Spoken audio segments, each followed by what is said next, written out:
ঈশ্বরদী অঞ্চলে ব্যবহারযোগ্য অসংখ্য জায়গায় দেশি বিদেশিদের বিনিয়োগ করাতে পারলেই এলাকার উন্নয়ন হবে, একথা বলেন মহিলা ও শিশু সমাজ কল্যাণ প্রতিমন্ত্রী ব্যারিস্টার ফারজানা শারমিন পুতুল। বিস্তারিত থাকছে অ্যাডভোকেট আব্দুল্লাহ আল শোভনের প্রতিবেদনে। ঈশ্বরদীতে মেগাসান মেডিকেল ইন্ডাস্ট্রিজের উদ্বোধনকালে তিনি এসব কথা বলেন।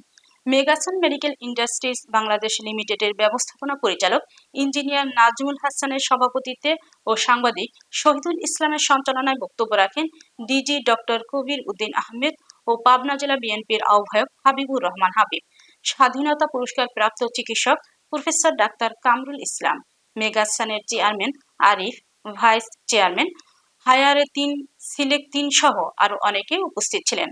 অতিথিরা ফিতা কেটে উন্মোচন করে তুরস্ক বাংলাদেশ যৌথ উদ্যোগে স্থাপিত মেগাসান মেডিকেল ইন্ডাস্ট্রিজের আমরা জাতীয় ও দেশীয়ভাবে যদি আমরা ইনভেস্টমেন্ট পাই সেটাও করবো, এবং আন্তর্জাতিক ইনভেস্টমেন্টের ক্ষেত্রে যদি যোগাযোগ ব্যবস্থাটা ভালো থাকে তাহলে কিন্তু ইনভেস্টররা অনেক বেশি উৎসাহিত হয়। সেটাই করার জন্য আমরা চেষ্টা করি। জনাব প্রণব কুমার অতিরিক্ত জন্য এই মুহূর্তে আমি অনুরোধ জানাচ্ছি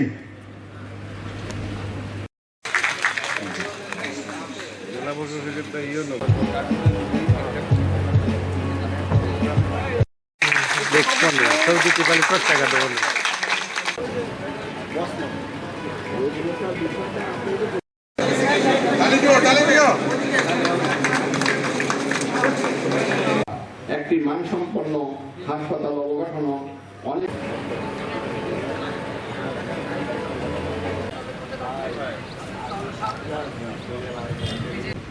প্রফেসর ডক্টর কামরুল ইসলামকে আসন গ্রহণ করুন।